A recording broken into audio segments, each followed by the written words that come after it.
El contenido proporcionado en este podcast tiene fines informativos y educativos únicamente. Cap Medical presenta.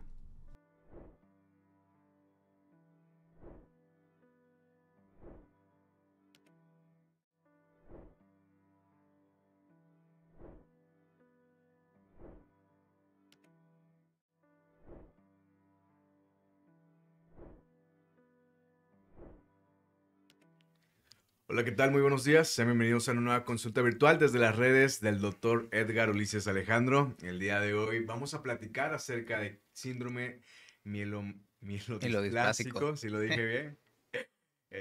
Vamos a hablar acerca de esta enfermedad hematológica. De igual manera, ya saben, si tienen alguna duda, comentario, inclusive algún caso que quieran platicar, dejarlo ahí en la cajita de descripción para que producción nos pase los casos y podamos platicarlo con ayuda del doctor. Muy buenos días, doc. ¿Cómo estás? Buenos días, Ángel, bastante bien. ¿Qué tal? Sí, estamos en los temas de leucemias, terminando las leucemias agudas que ya vimos en las semanas previas, pues sí me quise pasar a tocar este tema, el síndrome mielodisplásico, porque pues tiene bastante relación con estas enfermedades. De hecho, es, digamos, en muchas ocasiones el paso previo a desarrollar una leucemia inclusive. Entonces Ok. creo que es importante tocar en este momento, este punto, el tema de mielodisplasia. Doc, por ejemplo, ¿qué nos pudiera decir acerca de este padecimiento? Yo lo relaciono mucho a un mieloma, a lo mejor pues, solo estoy equivocado, o se relaciona un poquito el tema de la anemia con este tipo de enfermedad. ¿Se le considera algún tipo de neoplasia hematológica? Eh, Siendo muy estrictos, pudiésemos decir que no es una neoplasia, es una lesión, bueno, una enfermedad preneoplásica. Eso es como que digamos lo más correcto. En muchos textos sí lo consideran como tal un cáncer, Ok. pero siendo muy estrictos lo dirigimos como un paso previo a un cáncer. La mielodisplasia no tiene tanta relación con el mieloma, la relación es la anemia, pero bueno, en las enfermedades hematológicas es raro que un paciente no se presente con anemia, es de lo fundamental que se afecta en una amplia variedad de enfermedades de la sangre y esta no es la excepción. Entonces el síndrome mielodisplásico también afecta a la cuestión de la hemoglobina y da síndrome anémico. Ok, Sí. este síndrome, ¿cómo es que se empieza a desarrollar? Digo, ya mencionó las partes a las que afectan el cuerpo.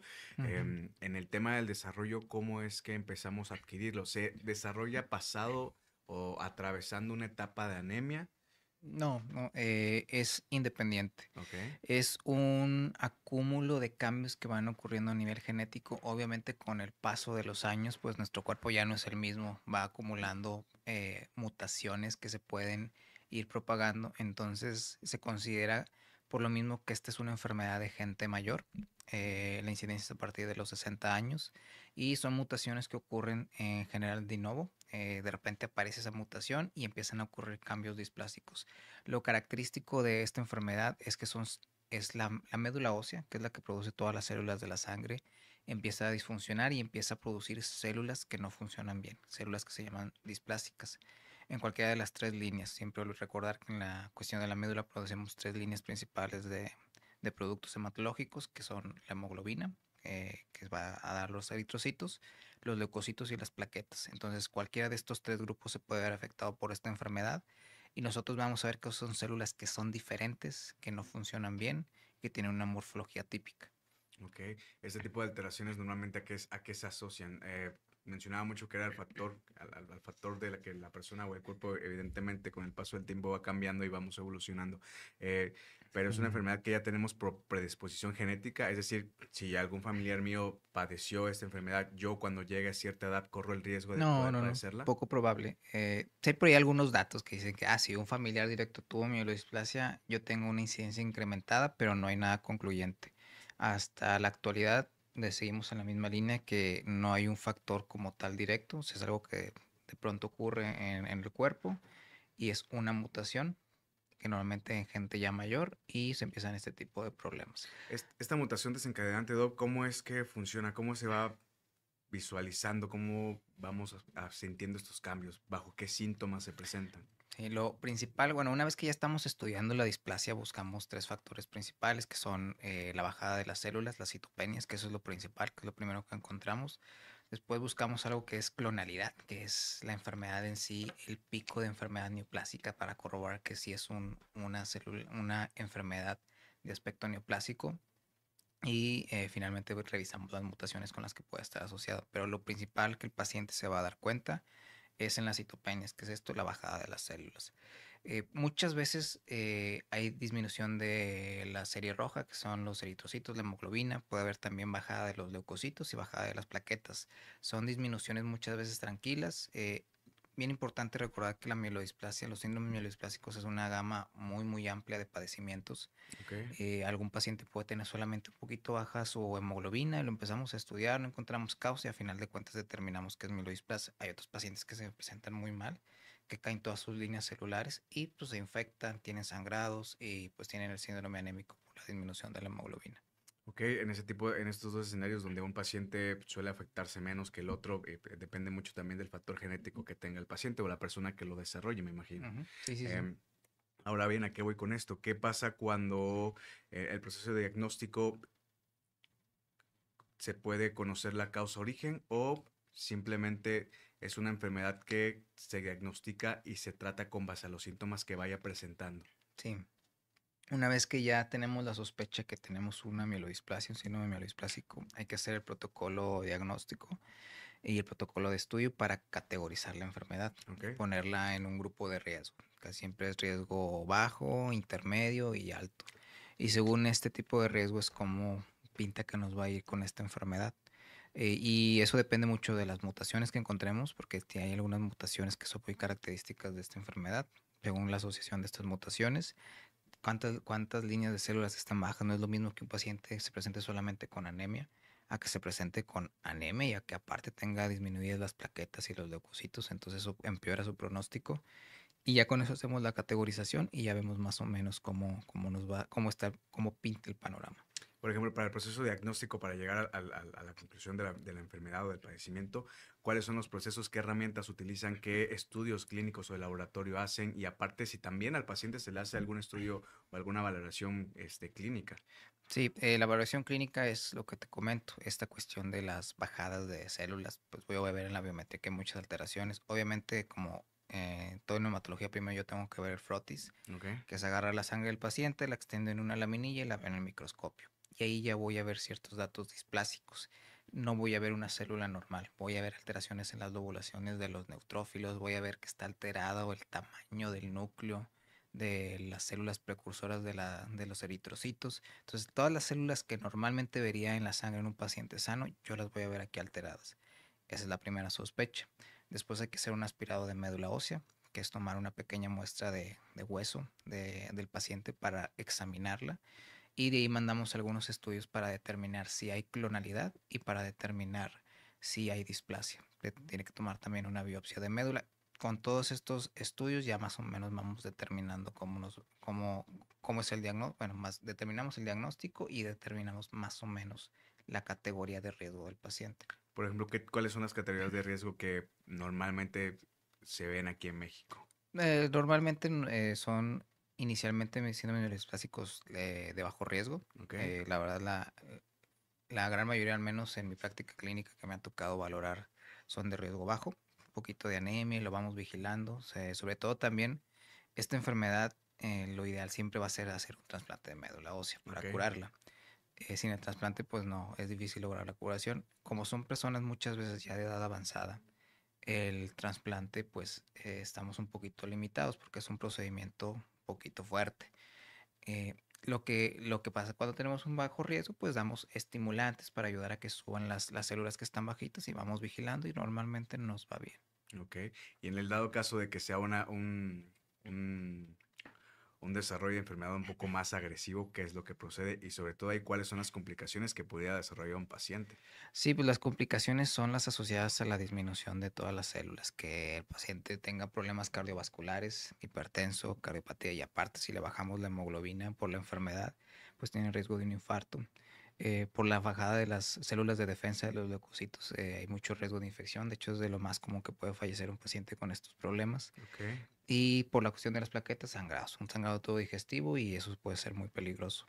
Entonces son las principales sintomatologías. Pacientes que tienen alto riesgo, hay algunos medicamentos que nos ayudan bastante, hipometilantes como la sacitidina, por ejemplo, Pero sí, estos pacientes lo ideal es buscar el trasplante de ser posible. Por ejemplo, todo lo que nos está poniendo en contexto acerca del padecimiento, de igual manera, los procesos de diagnóstico y sumado a ello los estudios que se tiene que hacer el paciente, por lo que intuyo, inclusive puede ser una enfermedad que tarda un poco en tratarse, inclusive el mismo paciente en ir a consulta, ¿no? Sí. Porque pues puede presentar síntomas quizá muy característicos, la fatiga, como lo acaba de mencionar, o inclusive la disminución Ujú. o la anemia misma, ¿no? ¿Qué sucede cuando el diagnóstico por X o Y razón se retrasa? O sea, ¿cuáles son qué tan progresiva o agresiva viene siendo esta enfermedad? Es muy variable. Lo más seguro es que cuando diagnosticamos un paciente con mielodisplasia, ya tenía este problema de tiempo atrás, de meses, incluso años, y en la evolución natural de la enfermedad tuvo una progresión. Entonces, de estar con disminución de sus células tranquilas, de pronto dio una bajada más abrupta, le dio sintomatología y es cuando acudió a consulta. Entonces, Ok. seguramente hubo una progresión de la enfermedad, que todo empeoró, pero es una enfermedad que muy posiblemente ya tenía desde antes. Igual no hay ningún problema. En el punto en que la identificamos hay tratamiento y pues hacemos todo el esfuerzo por controlar estos problemas que genera.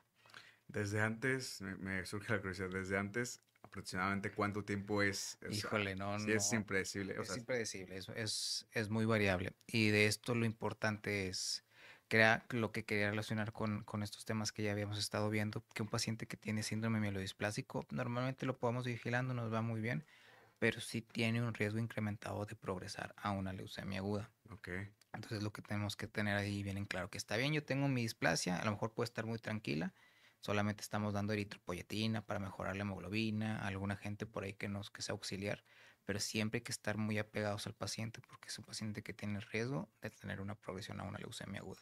ahora bien, Doc, nos mencionaba partes de tratamiento correspondiendo a cada una de las clasificaciones de este padecimiento. En la actualidad, ahorita justo mencionaba que el trasplante de médula ósea viene siendo una opción, pues, la más factible, la más viable. Sería la ideal porque puede curar al paciente. Ok, ¿hablamos de curar o entrar en una etapa de remisión?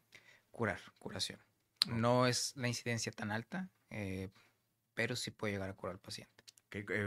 ¿Nos pudiera quizá explicar un poco de cómo es el proceso, digo, el trasplante de la médula ósea y cuáles estos beneficios de que se haga? Digo, porque hay mucha gente que a lo mejor quizá por desconocimiento del proceso o por miedo inclusive, Ujú. eh, o inclusive por desinformación, no, y que tenga esta opción, a lo mejor habrá casos de gente que nos esté viendo, que he oído, pues, que tengo miedo de hacerme el trasplante Sí, o pues es tengo que dudas. un trasplante pues tiene sus riesgos porque pues básicamente lo que hacemos es tomamos todas las células de la médula ósea del paciente, las quitamos y las sustituimos por células nuevas. Entonces esto implica que pues vamos a quitar toda la hemoglobina, todos los leucocitos, todas las plaquetas. Entonces todo eso va a caer en el paciente. Esos son los riesgos de infecciones, de sangrados, de todo lo que platicamos ahorita. Eso puede ser algo muy grave, pero pues obviamente si se lo estamos ofreciendo al paciente es porque nosotros consideramos que es la mejor opción y riesgo-beneficio, hay mayor beneficio que riesgo de hacer el procedimiento. Pues sí puede ser un procedimiento agresivo, no deja de ser un trasplante, o Claro. sea, eh, pero si lo ofrecemos es porque consideramos que es una muy buena opción y en esta enfermedad particularmente sí podemos llegar a curarla. Y en el tratamiento farmacológico, digo, sé que hay una diferencia quizá menos impactante, ¿no? Pero en el tratamiento farmacológico, ¿qué tanto es el seguimiento con ustedes? ¿Cada cuánto es la visita? ¿Cada Sí, cuánto pues es la es dosis, visita por por lo ejemplo? menos una visita cada mes, cada 2 meses, una vez que ya tenemos bien establecido y bien diagnosticado todo.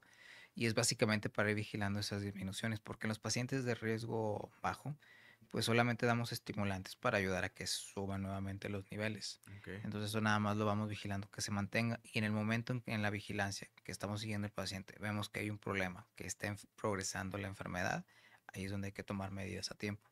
Ok, entonces sí existe la posibilidad de que se requiera, o sea, digo, en el escenario de que la enfermedad vaya evolucionando, ya es donde se empiezan a ver las alternativas de tratamiento. Sí, ahí ya lo vamos valorando. Ahora bien, ya en la actualidad ha habido algún tipo de avance adicional, lejos de los tratamientos que ya nos acaba de mencionar, con respecto a tratar este padecimiento. Y pues también un punto que me gustaría que nos platicase, cómo es la calidad de vida de estos pacientes una vez que ya estén en tratamiento con usted, por ejemplo. Mejora bastante. Pues el principal problema es la anemia. El Ok, paciente llega porque está muy cansado, fatigado, le duele la cabeza, se la pasa durmiendo, porque llega con hemoglobinas de 8, 7, 6 inclusive. Una vez que la recuperamos con los agentes estimulantes, pues obviamente el paciente prácticamente regresa a su vida normal. Con los leucocitos es diferente porque aunque estén bajas las defensas, nosotros tenemos un umbral muy bajito donde sabemos que a partir de ahí puede haber problemas. Ok. Es difícil que el paciente llegue en esos límites. Entonces eso nada más se va vigilando y con las plaquetas ocurre más o menos similar. Usamos estimulantes para subirlas si es necesario. Una vez que lo recuperamos, el paciente recupera una muy buena calidad de vida. Nada más es no confiarse y estar en los seguimientos. Como indicaciones, digo, lejos del tratamiento, que evidentemente uno como paciente tiene que apegarse al tratamiento que le dan sus doctores, ¿les dan algún tipo de indicación adicional? Me imagino que algún tipo de nutrición, algún tipo de terapia adicional que el paciente requiera para apoyar de igual manera tanto al tratamiento de médula ósea como al tratamiento farmacológico que esté Pues tomando. no hay alguna terapia particular. Obviamente lo que siempre comentamos, entre una dieta más saludable siempre nos va a ayudar para tener un sistema inmune fuerte y disminuir riesgo de otros tipos de problemas de complicaciones cardiovasculares, ese tipo de cosas. La actividad física nos ayuda bastante, pero pues volvemos a lo mismo, es la recomendación que le demos a un paciente tenga esta enfermedad o tenga cualquier otra. Ok. No, pues, estamos allá a punto de terminar esta consulta virtual. Creo que digo, ahí podemos abarcar un poquillo más de temas. Es que, sinceramente, la hematología en este tipo de enfermedades son como una Es- cadena, un eslabón, o sea, sí, se van son desencadenando bastantes. una tras otra. Así que yo los invito a que se suscriban a las redes del Dr. Edgar para que sigan más contenido acerca de esas enfermedades y de igual manera estén atentos cada vez que haya un live. Normalmente son los días miércoles, pero de igual manera suscríbanse para cualquier notificación. Ahí vamos a estar publicando contenido. Doc, ¿algo que desea agregar para la gente que nos esté viendo? ¿Alguna recomendación? No, pues nada más acudir a realizarse exámenes de rutina cuando toque, no dejarlo pasar, siempre es mucho mejor nos puede ir cuando tenemos diagnóstico temprano de cualquier enfermedad, son no solamente hematológicas, y es bien sencillo ir una vez al año a hacer unos exámenes generales para ver que esté todo en orden. Justamente acudir a su médico a tiempo. Para la gente que nos está viendo y requiere una consulta con usted, a lo mejor hay gente que ya se hizo estudio, alguna biometría hemática, algún perfil bioquímico y requiera ir a alguna visita hematológica. Sí, estoy todavía consultando en Cap Medical, en Calzada del Valle, y también estoy en el Centro al Sur de Cancerología en la zona de Obispado. Excelente. Os van a estar apareciendo los teléfonos de contacto del consultorio del Dr. Edgar, de igual manera las redes sociales. Y les recuerdo que este programa es en colaboración con Cap Medical, su clínica de corta estancia especializada en terapias de infusión vía intravenosa, donde tratamos pacientes con enfermedades oncológicas, reumatológicas, neurológicas y sobre todo hematológicas, entre muchas especialidades más.